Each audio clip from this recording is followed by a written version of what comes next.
Hello and welcome to The Time of Telling. I'm Mark Walker and this podcast is based on my unpublished manuscript, The Time of Telling, John Star Cook and the Word of One Tarot. So John was living in Mexico where he could get away from the multitudes that his far-out lifestyle attracted. The Ouija sessions that had brought the Word of One Tarot into the world after an 18-month intermission had resumed in Mexico. At this point, in mid-1965, Michael Bowen arrived with his friend Big Bill Fortner. Bowen had made dozens of trips to Mexico, but this trip and this night at John's would change his life. Bowen had recently been involved in the creation of San Francisco's first psychedelic nightclub, Mother's, which opened on the 4th of July 1965 at 420 Broadway. There were other artists who also knew John involved in its creation, such as Arthur Monroe, Neil Rose, Jay Kipp, and others. Some of these artists sometimes called John Mother. Mother's was run by disc jockey Tom Big Daddy Donahue. And Bowen goes on to say, Tom commissioned me to decorate Mother's any way I wanted. I built a 50-foot long sculpture, 10 feet high, as a raised, smooth serpent with 6-foot diameter, a plexiglass black painting of Kali in the center. I designed all the bathrooms as collages, sealed in thick plexiglass. Now, lava lamps and black light added to the experience. Matt Callahan, in Explosion of Deferred Dreams, says the whole venue was painted, including the toilets, in deep colours and fabulous shapes, likened by one observer to a painting by Hieronymus Bosch. Donahue had spent a lot of money on Mother's, but because it served alcohol, young people were not permitted, and business was slow. Then, in early August, the Lovin' Spoonful began a 4-week residency, just as their new single, Do You Believe in Magic, was ascending the charts.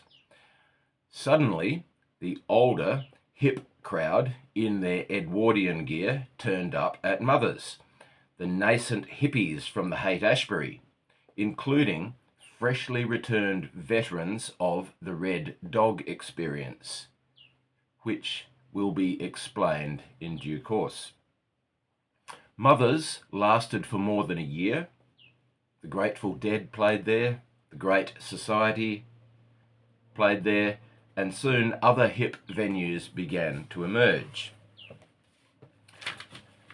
So Bowen and Fortner arrived at John's, as far as can be ascertained, on the day of the full moon, August the 12th, 1965. What follows here was written by Michael Bowen in 2005. Throughout this section, Bowen consistently refers to John as living in Tepoztlan, which is in fact 32 kilometres from Jutepec. Of course, John later lived in Tepoztlan, where Michael did visit him.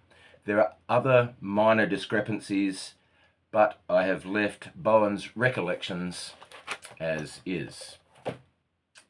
Here we go. I am standing on a leaf-covered ground with my friend Big Bill, my friend and companion since 1957. We are with the delicate Indian pianist, Fausto, a good long-time friend and trusted psychic companion of John Star Cook. John had sent us into the garden with Fausto, simply saying, just go into the garden with Fausto, something amazing will happen.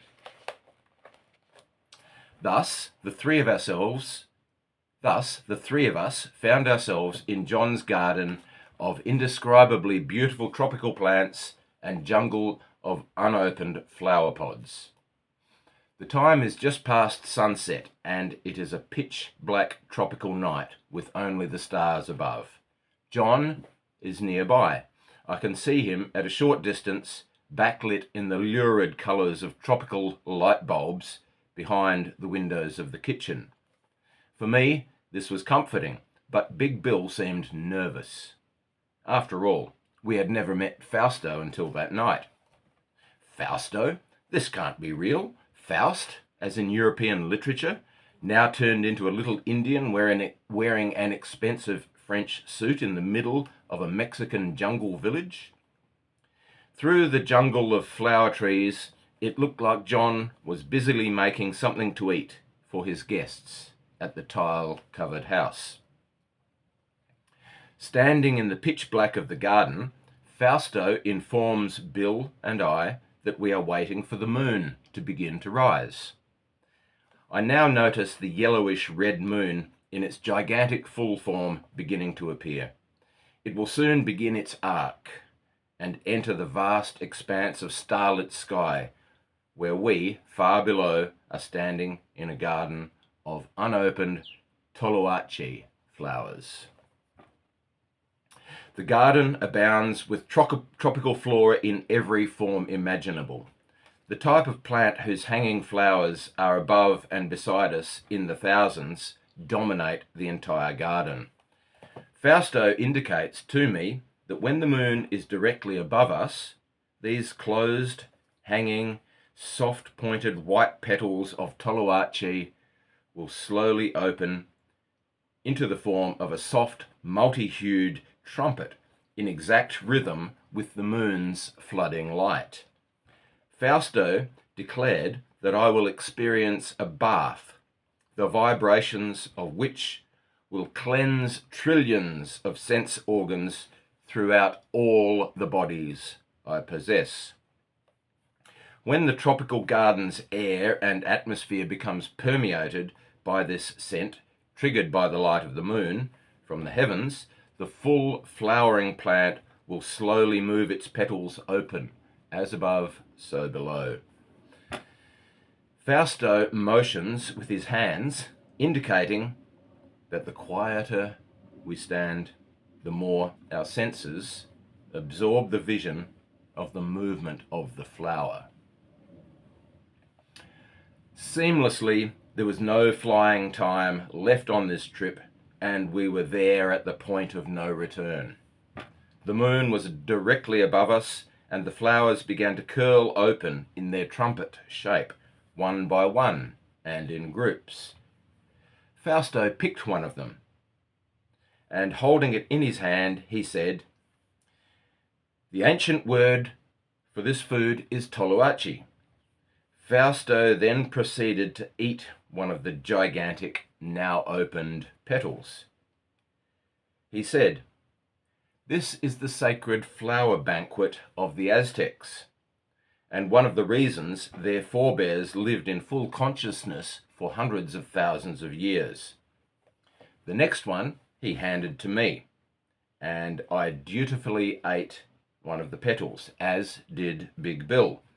As the light of the moon increased overhead, the scent of the opening plants put me into a deep trance, deep enough to hear the sound of the music that each plant made as it opened its petals in the light of the moon.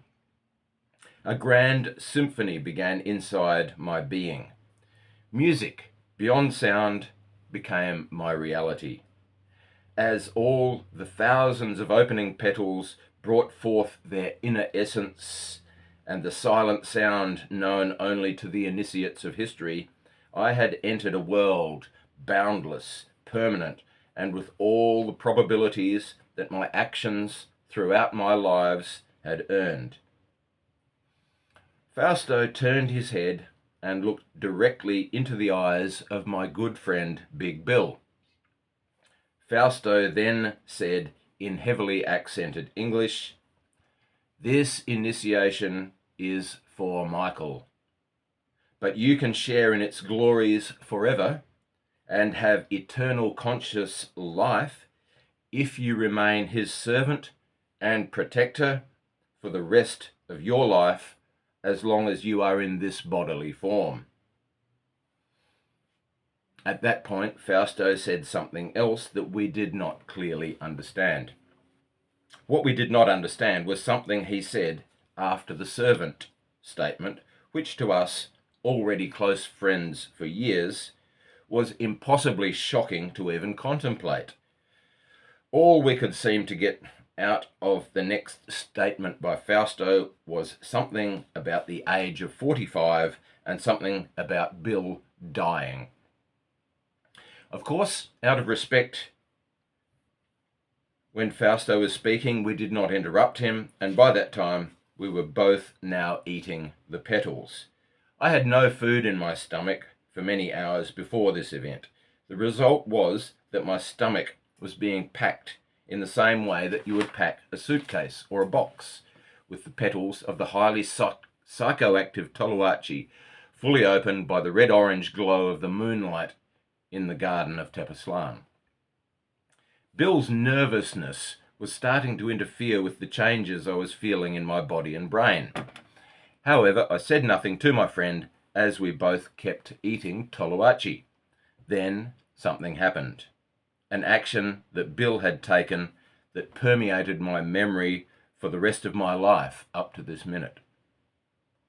My good friend Bill had walked away into the garden, and now I was alone with Fausto. Fausto and I, now without Bill present, seemed to pick, peel, and eat petal after petal until only the stalk was left. My stomach was beginning to become full. I had eaten so many of those exquisite blossoms. Fausto, I noticed, had turned gold. His eyes were blue like the brightest turquoise, and his white teeth emanated rays that seemed to wrap around the plants. He pointed straight up, and like an X-ray, I could see through his hand. All the bones and tendons were translucent and clearly outlined. I could see the blood moving in his hands and wrists. I looked up, and there was the moon, directly overhead just as he said it would be. I then looked straight down into the leaves we were standing on. I saw that the leaves had transformed into millions of coral snakes, all busily going about their business, exactly as if I was looking from a tall building at the traffic below. Looking back at Fausto, I saw his face had changed and was continuing to change from a gold-toothed mummy covered in jade to a baby, to a woman, and then to an armored insect. Fausto motioned for me to sit on the ground and relax, and I did. I noticed many things happening at once as I began to sit, and as I folded my legs to sit down. I was still in the air and slowly settled onto the ground with a kind of leaf in the air like motion. The ground was warm, perhaps from the petals that had fallen. I really had no idea, but I could feel the earth beat under me, and I watched Fausto fold his legs in the air, stay there for a while, and slowly float to the ground until we faced each other. There were so many thousands of flowers that some of them nearly scraped the ground. Fausto and I continued to pick, peel, eat, and literally pack my stomach without any interruption. The body was simply performing a task. The moon's light revealed every crevice and crack in the leaves, the trees, and the ground. Every rock and pebble was conscious. My brain had never seen anything with such precision before. The unquestionable experience of my eyes and the brain of this thing called the body, which was clearly a temporary possession, was an experience of complete perfection. There was no question of the beginning of time or the end of time or life or consciousness or awareness. There was only one. At that point of realization, a phenomenon that has been reported by many people who have searched for knowledge through plants began to happen to me. Little people, tiny, like small animals, were everywhere around me, inside me, working at whatever it was they did, talking to me in a way I had never been talked to before. There was nothing to fear. Time was not what it appeared, nor was size, nor was distance, nor was death, nor was birth. Only motion formed the skin of truth, of one, which operated all things seamlessly. Then I began to laugh, and Fausto laughed.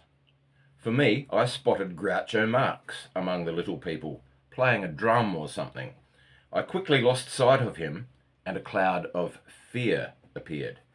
Everywhere, blood was dripping from the diaphanous form of the cloud or fog. Then, inside this fog, was another group of people in a city, a little town.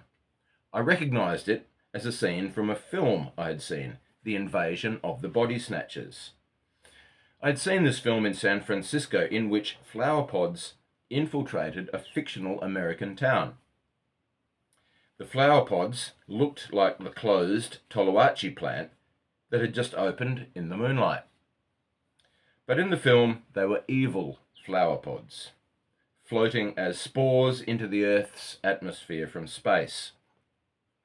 The 6-foot flower pods began to grow in the many gardens of the film's little town, and then attempted to take over Earth by duplicating human beings.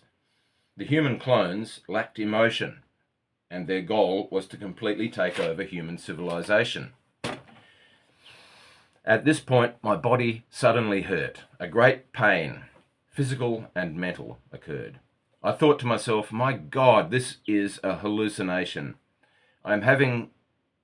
This is a hallucination I'm having, and these images are being produced by my brain and are not real. Nothing here is real. When I realized that nothing was real, I also realized that that was actually the truth. Nothing is real. It is all a seeming only, an emanation of one.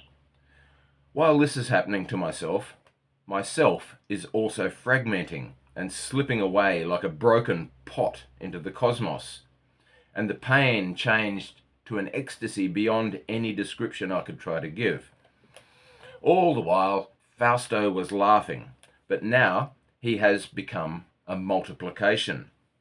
Fausto has now become not just the great musician from the Bel Art in Mexico City, but an infinite chorus of Faustos, all laughing and singing in some heavenly language.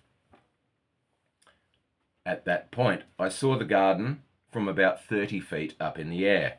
My body was still in the garden, as was Fausto, and I finally saw Big Bill far away at the edge of the jungle of Toloache trees, and he was looking over a stone wall down at the road below. The moon, whose light illuminated all things and was still moving through the sky, caught my attention. And the voices said, in their millions, Quetzalcoatl has come. The moon was the eye of a great serpent head, and what looked like clouds were now feathers. I followed the cloud feathers in the sky. All the while the little people danced in the trillions in the garden below. Again I looked up and stared at the moon, and the moon became an eye, and around the eye began to form feathers, and when the feathers began to form, the eye reacted as an eye would react to light. A pupil appeared and dilated from large to small, and then large again. A black tunnel came into view in the center of the eye. If I wished, I knew I could enter this tunnel. The feathers began to grow and multiply and grow in the effervescent heavens above me. I saw the holy serpent, feathered, a manifestation of one, historically accurate, carved in the walls of temples I had seen. One was showing itself to me in the serpent form of Quetzalcoatl. I now knew why these temples existed, why these temple carvings existed. The initiates of that land, in whose garden I was now standing, eating the earth's key that unlocked the doors of perception where time and space never existed, portrayed this same vision on their temple walls. Quetzalcoatl, now coiled, covered with feathers, and pulsating with the symphony of the flowers, covered the entire heaven above our garden. Here was where I belonged, filled with the food of the gods, in utter calmness. I entered into perfect synchronicity with the movement of one. Quetzalcoatl, in his form as the great plumed serpent, was totally revealed to me and was directly transmitting, beyond the speed of light, information that is still coming into my brain and is still useful after 40 years. The sky was the curled entirety of the great plumed serpent. The moon, his eye, did not change. It just kept transmitting to me. Moreover, from my sense of self in the air, I conveyed to the brain and nervous system below, sitting on the ground across from Fausto, some kind of circuit had happened. I was filling up more than any nervous system and body could possibly fill, even with the most minute form of packets of intelligence. Yet I was not tired. I was in more and more of a state of ecstasy. Many other things happened that simply cannot be described, because there are so many. In that state of being, I was communicated with by forms of life in two-dimensional states, which appeared like slivers, and in 10-dimensional states, which appeared like glass geodesic domes or floating diamonds. Suddenly, I was afraid the body was dead, and I would never get back to it. I immediately found myself back in my body and was breathing normally. It wasn't cold, it wasn't hot, it was perfect. I looked at Fausto, and he looked into my eyes and began to talk to me about the future. The first thing he said was that there was no future. There was only one. And then only that which could be called a probability on one's path. Here, my memory is so full it would take a book to unload what had been fully translated into my brain and nervous system on any subject. But a little can be spoken of, if only to show, as I believe Fausto did, that although the future has already happened, it can suddenly change. This is what is meant by the probability reservoir. For the initiate, some things are told only to them so that when they do occur in the future of probabilities, they will know that they have not gone mad out in the world populated by the mad, but instead of madness and manipulation, the initiate, when told the truth, even if the truth is about the future, will be able to maintain their calm and sanity and know that they are progressing on the correct path. Therefore, I was told that I would soon leave the garden, travel far, and cross a great ocean. As prophecies go, this is a rather standard one, and yet it proved to be not only true, but vital for my mission. Fausto told me that I would bump into the Queen of England. He showed me that death was just a transformation of consciousness, and he revealed to me that I could manifest whatever I needed, whatever was needed, along the road upon which I had now taken the first initiatory steps, by trusting Fausto completely as he handed me that first flower bite, of which I knew absolutely nothing. Later, I would realize I had been carefully chosen. A thought that, even now as I say it or think it, makes me feel as if I have somehow overstepped into the trap of ego. From the moment I ate the flower, everything has manifested by my desire and ability to reach into the probability reservoir and manifest exactly as needed. I was also told that as part of this initiation, I would experience something like the process of death, but not death of the body. Besides all the practical metaphysical knowledge told to me by Fausto that exceptional evening, he also told me another thing that I had heard when I spoke with some of the Tepoztecans about the underworld. The underworld was a literal truth, for directly under us were caves and caverns with roads and paths known to special families for thousands of years. These caves extended all over the planet. If a person wished to, they could walk, or in some other way, transport themselves through inner earth pathways from Tepoztlan to the Tibetan plateau. From those pathways, still many other pathways proceed completely around the world in any direction. They emerge at openings from the Antarctic to Australia to India to Europe or Africa or even Philadelphia.